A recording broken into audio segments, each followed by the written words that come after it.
बांग्लादेश की तर्ज पर अब एक और देश की सरकार गिराने की साजिश चल रही है। आखिर क्यों करोड़ों सर्बियाई लोग मांग रहे हैं अपने ही राष्ट्रपति से इस्तीफा? क्या वजह है? देश की जनता सड़कों पर है। आज समझेंगे इसे। वहीं दूसरी तरफ बिहार के चुनाव को लेकर हर रोज नई रणनीति बदल जाती है। नए तरीके से सरकार का विरोध शुरू हो जाता है।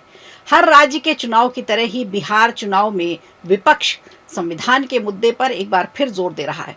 तो क्या इस बार भी फ्लॉप हो जाएगा संविधान बचाओ का मुद्दा, या फिर निकल कर आएगा कोई नया समीकरण? इसे भी समझेंगे। और बीजेपी के फायर ब्रांड नेता टी राजा के इस्तीफे का सच क्या है? आखिर क्यों दिया गया इस्तीफा?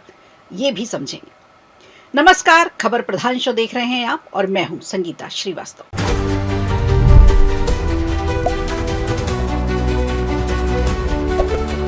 छात्र आंदोलन के नाम पर कट्टरपंथियों ने बांग्लादेश को जिस तरह से दहलाया, उसकी आग अभी तक बुझी नहीं है। सरकार बदल गई, चेहरे बदल गए, नीतियां बदल गई। अगर कुछ नहीं बदला तो बदला लेने की ललक, बदला लेने की साजिश। इस तख्ता पलट को कैसे प्लांट किया गया था, ये पूरे विश्व ने देखा। खैर, अब ऐसा ही कुछ नजारा एक और देश में देखने को मिल सकता है, और वो देश है सर्बिया। दरअसल सर्बिया के जो राष्ट्रपिता अलेक्जेंडर वुसिक हैं, उन्हें पुतिन के काफी करीब माना जाता है। अब बांग्लादेश और सर्बिया में एक चीज कॉमन है। इन दोनों ही देशों में छात्रों को बरगलाकर आंदोलन के लिए भड़काया गया। इस समय सर्बिया के छात्र क्रांति सोशल मीडिया पर काफी वायरल हो रही है। बताया जा रहा है 8 महीने पहले सर्बिया के रेलवे स्टेशन पर हुए एक हादसे में निकली थी ये चिंगारी, और अब ये चिंगारी बगावत के शोलों में भड़क गई है, जिसके चलते सर्बिया के राष्ट्रपति का तख्ता पलट करने के लिए हजारों हजार छात्र सड़कों पर उतर आए हैं। और सर्बिया की सड़कें गृहयुद्ध की प्यासी एक और जमीन बन गई है। देश की जड़ों में बारूद भरने का काम किया जा रहा है। लोग डरे हुए हैं, अपने अपने घरों को छोड़कर भाग रहे हैं।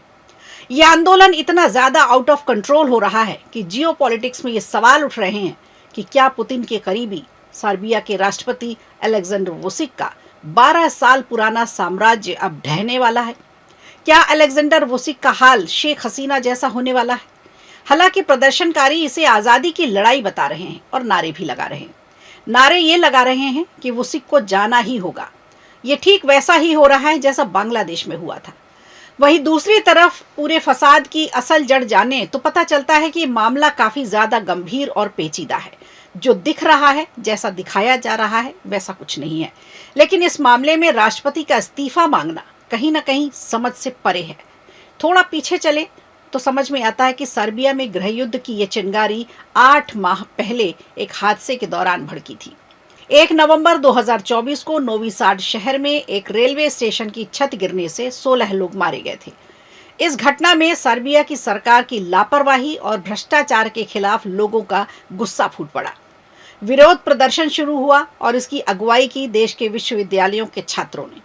और अब छात्रों के नेतृत्व में ये गुस्सा राष्ट्रपति वुसिक के खिलाफ राष्ट्रीय विद्रोह में बदल चुका है। खबरें जो चल रही हैं उसके मुताबिक अब ये आंदोलन इतना बड़ा हो चुका है कि दबाव में सर्बिया के प्रधानमंत्री मिलोस वुसेविच ने इस्तीफा भी दे दिया है। लेकिन राष्ट्रपति वुसिक अब भी सत्ता पर काबिज है। छात्रों का आंदोलन करना उनका अधिकार है, लेकिन छात्र आंदोलन के बहाने सरकार को धमकाएं, गिराने की कोशिश करें और कहीं ना कहीं किसी बड़ी साजिश के तहत तख्ता पलट की बात करें, तो ये जायज नहीं है। देखा जाए तो सर्बिया की जो जियोपॉलिटिकल लोकेशन है वो काफी ज्यादा खास है, मायने रखती है। एक तरीके से कहें तो ये देश यूरोप के चौराहे पर है, जो इसे अमेरिका के लिए भी एक बेहद खास जगह माना जाता है। हालांकि अमेरिका और सर्बिया के आपस में काफी अच्छे रिश्ते हैं, काफी अच्छे संबंध हैं। ऐसे में अब देखना दिलचस्प होगा कि दोनों देशों के बीच अक्सर अपनी उपस्थिति दर्ज कराने वाले ट्रंप क्या इस देश में शांति स्थापित करवाएंगे, इसके लिए कुछ करेंगे।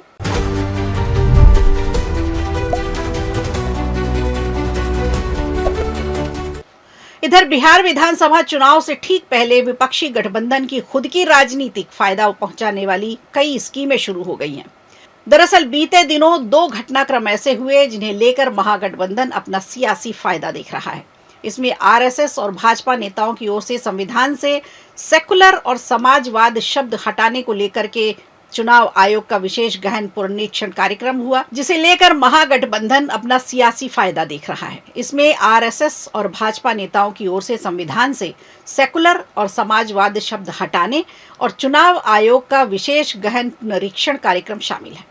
गौर करने वाली बात यह है कि इन दोनों मुद्दे पर महागठबंधन ने दलित, ओबीसी और अल्पसंख्यक मतदाताओं पर फोकस किया है। इन दोनों मुद्दों को संविधान के खतरे से जोड़ लिया है। इनको फिर एक बार लोकतंत्र में खतरा दिखने लगा। यहाँ तक कि महागठबंधन में शामिल कांग्रेस और आरजेडी ने इन दोनों मुद्दों को उठाकर और धार दे दी है। संविधान बचाने का एंगल सेट करना शुरू कर दिया है। यहाँ तक कि कांग्रेस नेता राहुल गांधी ने कहा है कि आरएसएस और बीजेपी का नकाब फिर से उतर गया है। संविधान इन्हें चुभता है क्योंकि सेकुलर, समाजवाद और न्याय की बात करता है संविधान। इनको संविधान नहीं, इन्हें मनुस्मृति चाहिए। ये बहुजनों और गरीबों से उनका हक छीनकर दोबारा गुलाम बनाना चाहते हैं।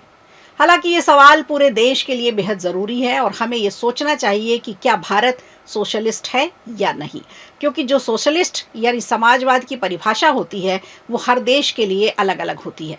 जैसे चाइना का समाजवाद अलग तरह का है, और वही बात करें अगर यूरोपीय देशों की तो वहाँ का समाजवाद अलग है। वैसे ही भारत का भी समाजवाद अलग तरह का है, क्योंकि यहाँ प्रकृति ही अलग तरह की है।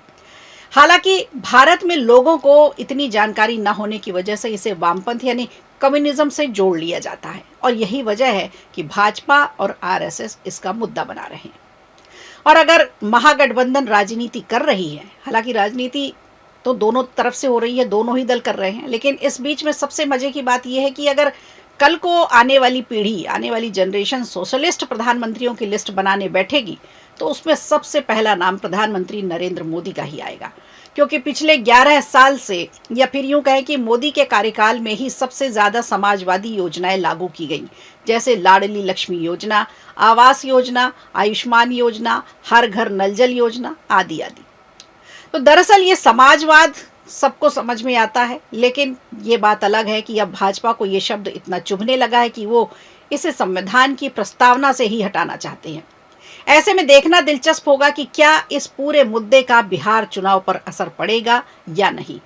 आरजेडी और महागठबंधन कांग्रेस, ये तीनों इस मुद्दे को कैसे देखते हैं, और क्या बीजेपी के इस मुहिम से समाजवाद और धर्मनिरपेक्ष शब्द हट जाएगा।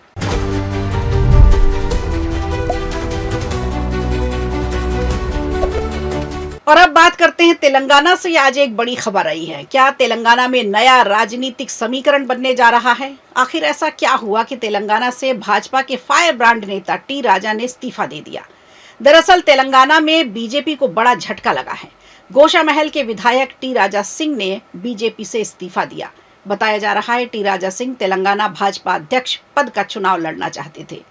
खबरें तो ये भी चल रही हैं कि उन्होंने अपना इस्तीफा तेलंगाना बीजेपी अध्यक्ष जी किशन रेड्डी को दिया है। टी राजा सिंह ने सदमे और निराशा का हवाला देते हुए पार्टी की प्राथमिक सदस्यता से इस्तीफा दिया है। उन्होंने तेलंगाना बीजेपी अध्यक्ष जी किशन रेड्डी को लिखे अपने इस्तीफे में कहा कि वे बहुत निराश हैं, इसलिए वो पत्र लिख रहे हैं। वहीं तमाम मीडिया रिपोर्ट्स की माने तो पता चलता है कि रामचंद्र राव तेलंगाना बीजेपी के नए प्रदेश अध्यक्ष हो सकते हैं, ऐसी खबरें चल रही हैं। ये फैसला मेरे लिए काफ़ी शॉकिंग था, ऐसा टी राजा सिंह ने कहा। उन्होंने आगे ये भी कहा कि ये फैसला न सिर्फ मेरे लिए बल्कि उन लाखों कार्यकर्ताओं के लिए शॉकिंग रहा जो पूरी आस्था के साथ खड़े थे, मगर वो आज निराश जरूर महसूस कर रहे होंगे। हालांकि टी राजा सिंह का ये इस्तीफा ऐसे समय में आया है जब भाजपा के राष्ट्रीय अध्यक्ष को लेकर देश भर में बहस जारी है। यहाँ तक कि कई राज्यों के प्रदेश अध्यक्ष को लेकर भी सवाल खड़े हो रहे हैं। ऐसा माना जाता रहा कि टी राजा को भाजपा ने कभी इतनी प्राथमिकता नहीं दी जितनी उन्हें मिलना चाहिए थी। ऐसे में अब देखना दिलचस्प होगा कि क्या टी राजा अपनी कोई नई पार्टी बनाते हैं या फिर आने वाले चुनाव में निर्दलीय चुनाव लड़कर भाजपा को और भी झटके देते रहेंगे। तो खबर प्रधान में आज के लिए इतना ही। दीजिए इजाजत, नमस्कार। वीडियो अच्छा लगा हो तो लाइक कीजिए, शेयर कीजिए और कमेंट बॉक्स में हमें जरूर बताइए।